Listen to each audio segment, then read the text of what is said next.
اول حاجه لازم الطفل يعرفها بالنسبه للليترز ان احنا عندنا 3 حاجات لازم نعرفها. name of the letter اسم الحرف، sound of the letter صوت الحرف، and shape of the letter وشكل الحرف، يتعرف على شكله capital and small. اوكي سوسو يلا معي.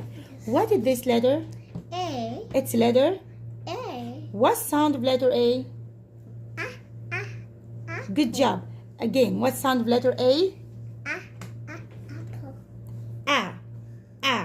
So it's letter A. اسم الحرف name of the letter A. sound of the letter Apple. okay. Okay, good job. Okay, what is this? It's angry apple. Angry apple. What is this?